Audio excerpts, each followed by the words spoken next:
A very modern marriage. Harry and Meghan wed at St. George's Chapel in Windsor in an extraordinary star-studded, multicultural ceremony, the likes of which the royals have never seen. Meghan Markle has launched her own mini-revolution as she married Prince Harry today in a multicultural and US-influenced wedding the likes of which Britain's royals and the millions watching have never seen before. The newlyweds shared tears, laughter and a passionate kiss in front of their hundreds of VIP guests dominated by Hollywood stars including the Clooneys, the Beckhams, Idris Elba, Oprah Winfrey, Tom Hardy, and James Corden. Elton John, who sang at Princess Diana's funeral in 1997, performed at the lunchtime reception hosted by the Queen in a poignant nod to Harry's late mother. All the senior British royals were also there to support the couple including Her Majesty the Queen, Prince Philip, Harry's best man Prince William and his wife Kate, who brought George and Charlotte but left baby Louis with the nanny.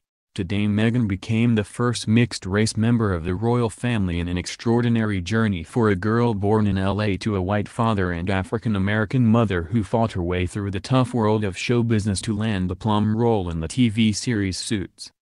Harry and Meghan's big day couldn't have been more different than royal weddings of the past, especially because the prince was visibly emotional throughout, and guests suggested it was the most diverse major event in the Queen's 66-year reign. The prince had looked tearful when he saw his bride for the first time, grabbing her hand telling her, "You look amazing, I missed you," before tenderly lifting her veil. The new Duke of Sussex also said thank you, after his father Prince Charles walked the now Duchess of Sussex down the aisle of St. George's Chapel, Windsor, having stepped in at the last moment for Meghan's father Thomas. The former actress, 36, managed to make a tearful Harry giggle as they exchanged vows before being pronounced man and wife by the Archbishop of Canterbury Justin Welby.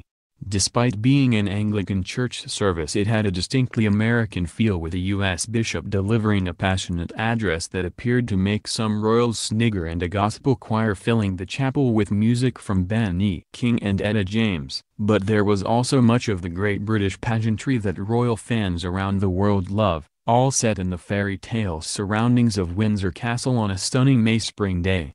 Meghan chose acclaimed British designer, Claire Waight-Keller, the first female artistic director at the historic French fashion house Givenchy, to design her dress. She also wore a Queen Mary diamond bandeau tiara, loaned to her by the Queen. On the steps of the chapel, Meghan asked her new husband discreetly, "Do we kiss?" And Harry whispered yeah before passionately planting one on her lips. Outside St. George's Chapel, more than 100,000 fevered well-wishers gathered in glorious British sunshine and cheered the couple as they started their new married life in the Grand Ascot Landau carriage.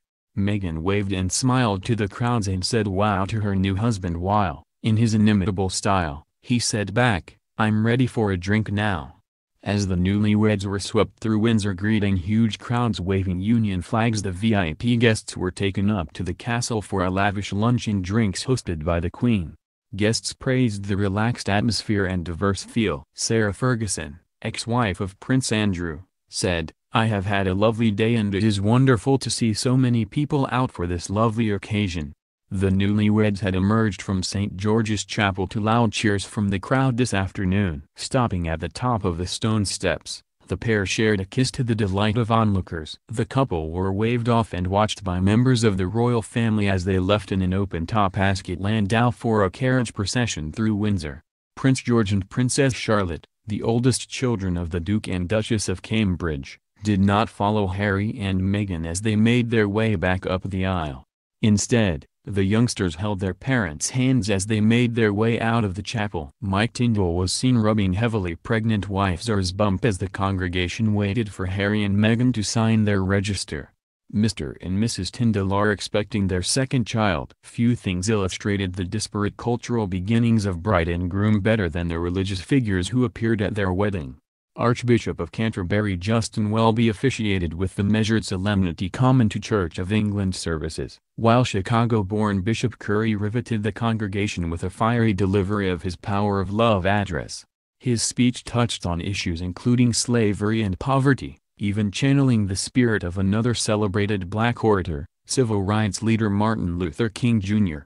While the bishop's performance may have been a break from the norm for the royal family, it delighted viewers in America. U.S. journalist Helaman Abdelmahmoud tweeted, "A black relevant preaching to British royalty about the resilience of faith during slavery is 10,000,000% not what I thought I was waking up for. The royal wedding is good." Former British tabloid editor Piers Morgan added, "Wow." Still reeling from relevant Curry. "What a moment. What a guy." He may have gone on a bit long, but as my youngest son just rang to say, "Dad, imagine being a black American watching this wedding. It's historic, and brilliant." He's right. Staples of gospel music sat alongside traditional church hymns on the order of service handed out to wedding guests. Karen Gibson and the Kingdom Choir captivated viewers around the world with a performance of Stand By Me, written by African-American singer Benny King, and This Little Light of Mine, a tune which colored the sound of the civil rights movement.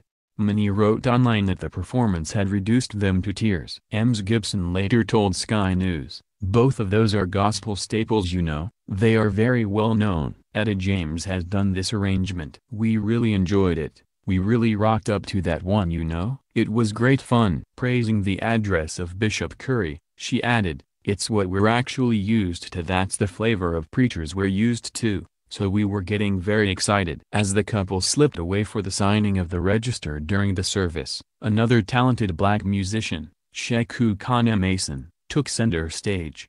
The British cellist, winner of BBC Young Musician 2016, held the attention of the chapel as he performed several moving pieces which had been selected by the palace.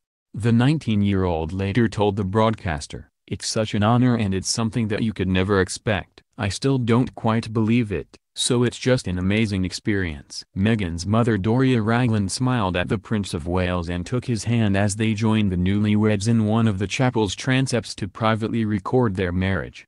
There was a hush around the chapel as the wedding ceremony began and the crowds listened intently as the Dean of Windsor, David Connor, started proceedings.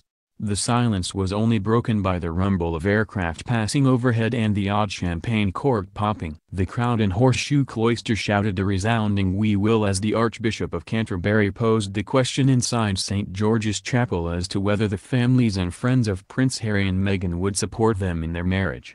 Meghan's delicate veil was 5 meters long and made from silk tulle with a trim of hand-embroidered flowers and silk threads and organza, with her 2 page boys carrying the ends as she made her way up the steps. Her hair was up and she wore the glittering Queen Mary's diamond bandeau tiara, loaned to her by the Queen. The presiding bishop of the American Episcopal Church, Bishop Michael Curry, enthusiastically delivered a passionate address about the power of love, but it appeared to make many in the congregation laugh. It is expected to be the biggest royal wedding in Britain since Prince William married Kate in 2011, with more than 21 million UK households set to watch and 23 million expected to tune in from America. Ms. Markle's wedding dress has been designed by the acclaimed British designer, Claire Keller, the first female artistic director at the historic French fashion house Givenchy. The veil was held in place by Queen Mary's diamond bandeau tiara, lent to her by the Queen, made in 1932, an outfit that left her mother Doria Ragland, 62, in tears.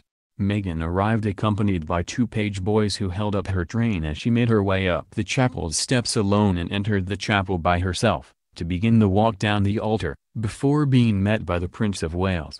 David Emanuel, who designed Diana, Princess of Wales's dress for her wedding to the Prince of Wales in 1981, said of Meghan Markle's outfit, "The bride is simplicity herself." He added, "The dress is as I predicted, simple, stylish, elegant and understated. I think the story is in the silk jeweled veil. It encompasses all the Commonwealth flowers, which I think is very clever." Asked what he thought Harry's late mother would have said about the dress, Mr. Emanuel said, "I think Diana would have approved." Meghan's bouquet contains several flowers hand-picked by Prince Harry from their private garden, Kensington Palace said. Prince Harry hand-picked several flowers yesterday from their private garden at Kensington Palace to add to the bespoke bridal bouquet designed by florist Philippa Craddock, the statement said. The spring blooms include forget-me-nots, which were Diana, Princess of Wales' favorite flower. The couple specifically chose them to be included in Ms. Markle's bouquet to honor the memory of the late princess on this special day. The bride's bouquet is a petite design, pulled together in a gentle, ethereal, relaxed style with delicate blooms also including scented sweet peas, lily of the valley, astilbe, jasmine and astrantia, and sprigs of myrtle all bound with a naturally dyed, raw silk ribbon.